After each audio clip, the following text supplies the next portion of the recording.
Bonjour. Alors, dans cette vidéo, on va voir le plan comptable. Alors, vous allez me dire pourquoi le plan comptable. Alors, le plan comptable, c'est le document maître pour toute comptabilité. Alors, pour réussir la saisie des documents et des factures, bien sûr, ou bien des pièces justificatives, alors vous devez vous référer au plan comptable. D'accord? Alors, on va voir le plan comptable sur deux niveaux. Le premier, c'est l'architecture, la structure du plan comptable. Le deuxième objectif, c'est le fonctionnement du plan comptable. Alors, pour l'architecture, le plan comptable est divisé sur 10 classes. 1, de 1 à 0. On commence par le 1. Le 1, c'est le financement permanent. Le 2, c'est l'actif immobilisé. Le 3, c'est l'actif circulant. Le 4, c'est le passif circulant. Le 5, c'est la trésorerie. Le 6, c'est les comptes de charge. Le 7, c'est les comptes de produits. Et le 8, bien sûr, c'est le résultat, le compte de résultat. Le 9, c'est pour la comptabilité analytique. Et le 0, c'est pour les comptes spéciaux. Alors, pour les comptes de la comptabilité générale, ça veut dire de la classe 1 à la classe 8. Il est divisé sur 3 niveaux. Alors, le premier, c'est les comptes de bilan. Normalement, j'ai entre parenthèses une petite réserve sur le terme de compte. On ne dit pas compte pour un bilan. On ne dit pas les comptes de bilan parce qu'il n'y a pas de compte sur un bilan. C'est une erreur qui est répandue, et tout le monde le comprend. Bon, c'est pas grave, nous aussi on va avec la vague. D'accord? Alors, normalement, les comptes, c'est sur la comptabilité. Pour une simple raison, c'est que le bilan, c'est un document de synthèse, c'est-à-dire c'est un résumé, c'est comprimé, c'est condensé. Si vous voulez les détails, c'est sur la comptabilité, c'est non pas sur le bilan ou bien le CPC. Bon, je ferme la parenthèse. Alors, comme je disais, on va avec la vague. Bon, les comptes de bilan, c'est de la classe 1 à la classe 5. D'accord? Et elle est répartie sur deux niveaux à 100 tours, c'est-à-dire le niveau ou bien la partie de l'actif, et dans la partie actif ou bien emploi, d'accord, ou bien destination, on trouve le 2, la première classe 2, c'est-à-dire l'actif immobilisé. 3, l'actif circulant. Et le 5, bien sûr, c'est la trésorerie active avec le 1, c'est-à-dire 51. Parce qu'on va la trouver aussi sur le passif. Ça, c'est le côté actif ou bien côté emploi et destination. Alors, on va voir l'autre côté, bien sûr, à votre droite, c'est le côté ou bien la partie passive. Alors, sur le passif ou bien la partie ressources, d'accord? On trouve le 1, la classe 1, financement permanent. Et on passe à la classe 4. Le 3, c'est dans l'autre partie. 4, c'est le passif circulant. Et le 5, bien sûr, c'est la trésorerie. Avec le 5, il devient la rubrique 55, c'est la trésorerie passive. Alors, la confrontation, normalement, total actif devait être égal au total passif. C'est ce qu'on appelle le principe d'équilibre. Un bilan, il doit être équilibré.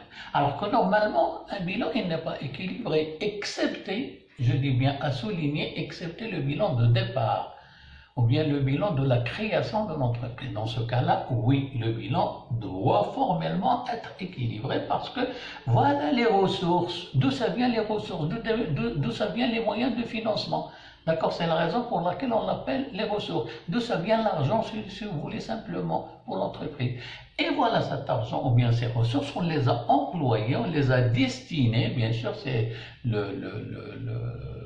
l'actif, voilà où ça a été engagé. Bon, automatiquement, il doit y avoir l'équilibre. Mais à part le bilan de départ ou bien de création, on ne va plus avoir un bilan qui est équilibré.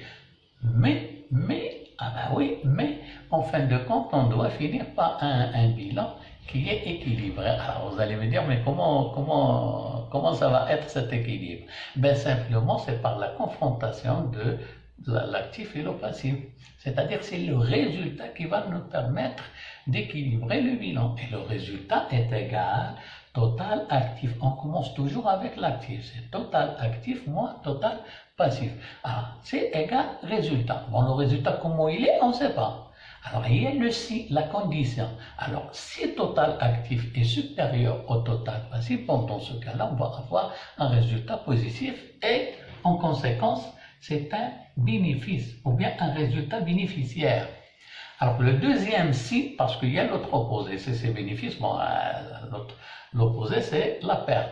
Alors, si le total, toujours actif, attention, c'est le total actif, mais là, inférieur au total passif, bon, dans ce cas-là, on va avoir un résultat négatif, et par conséquent, c'est une perte ou bien un résultat déficitaire. Alors, ce résultat, bien sûr, qui va nous permettre d'équilibrer le bilan. Alors, ça, c'est pour le côté compte de situation, c'est-à-dire de là, je récapitule de la classe 1 à la classe 5. Alors, on passe au la deuxième rubrique, bien sûr, qui est le CPC ou bien les comptes de gestion, à savoir la classe 6, 61 charges d'exploitation, la classe 6, toujours la rubrique 63 charges financières, et toujours la classe 6, rubrique 65, charges non courantes, et autres, bien sûr, c'est les rubriques les plus importantes. Ça, c'est pour la classe 6 des charges. On passe de l'autre côté, la classe 7, c'est-à-dire les comptes de produits. D'accord? Alors, le même principe, vous pouvez constater la réciprocité. Alors, au milieu j'ai le 1, 3 et 5, et là, j'ai le 6, les charges, et là, j'ai le 7, les produits. Alors, je prends le 1, je le mets avec le 6, ça devient charge d'exploitation. Je le remets sur le 7, ça va devenir produit, mais d'exploitation toujours. Alors, le 3, la rubrique 73, c'est les produits financiers. Le 5, 75, c'est les produits non courants, et ainsi de suite. Ça, c'est le deuxième volet. Le troisième, c'est la classe 8, c'est le résultat, c'est les comptes de résultat. Alors, bien sûr, on l'obtient par la confrontation des produits et des charges, comme on avait vu pour le compte des situations. Bon, pour les comptes de charges, c'est le même principe. Résultat est égal, dans le CPC, les comptes de gestion, résultat est égal, total produit, toujours total, on commence par le produit, comme pour le cas les comptes de situation, on commence par l'actif, pour le CPC, on commence toujours par le produit. Alors, total produit moins total charge, bien sûr, est égal le résultat. Alors, comment il est ce résultat? Comme on avait vu, c'est le même principe. Toujours on commence par le produit. Si total produit est supérieur au total charge, bon, automatiquement le résultat il est positif. Et par conséquent, c'est un bénéfice ou bien un résultat bénéficiaire. Alors, c'est le contraire, c'est total toujours produit, mais il est inférieur au total charge, dans ce cas-là, le résultat il est négatif, et par conséquent, il s'agit d'une perte ou bien d'un résultat déficitaire. Alors, je vais faire une petite remarque là-dessus. Le résultat qui est dégagé par le compte des situations, qui est bien sûr le bilan, et les comptes de gestion, qui est bien sûr le CPC, ils doivent être identiques, les mêmes. D'accord? Alors, si jamais vous n'arrivez pas à trouver le même résultat, bon, il y a quelque part une petite erreur que vous devez chercher malheureusement. Hein? Vous n'allez pas le laisser vous garder votre le CPC ou bien votre bilan non équilibré, comme je disais tout à l'heure, il doit être équilibré, c'est les résultats bien sûr qui s'en occupent. D'accord? Alors, essayez toujours de constater effectivement cette égalité avec les deux résultats. Le premier résultat fourni par le bilan et le deuxième résultat fourni par le CPC. Alors, je récapitule pour l'architecture. Le plan comptable, il est scindé, c'est-à-dire divisé sur des classes. De 1 à 8, c'est la comptabilité générale. Il est divisé sur 3 rubriques. Le premier, c'est les comptes de bilan de 1 à 5. Le deuxième, les comptes de gestion, c'est de 6 et 7. Et le troisième, c'est le compte de résultat. Le résultat dégagé par le compte de bilan doit être identique à celui dégagé par le CPC. Sinon, il y a, comme je disais, une erreur qu'il faut chercher. Il faut mettre les mains et les pieds pour résoudre ce problème. Sinon, ça persiste, malheureusement. Alors, on va passer au deuxième objectif qui est le fonctionnement de plan comptable, c'est-à-dire comment ça fonctionne. Alors là, j'insiste dessus, si vous arrivez à comprendre le fonctionnement, bon, soyez sûr et certain que vous n'aurez pas de problème à imputer une opération. Alors, vous avez les comptes de bilan, plus précisément l'actif.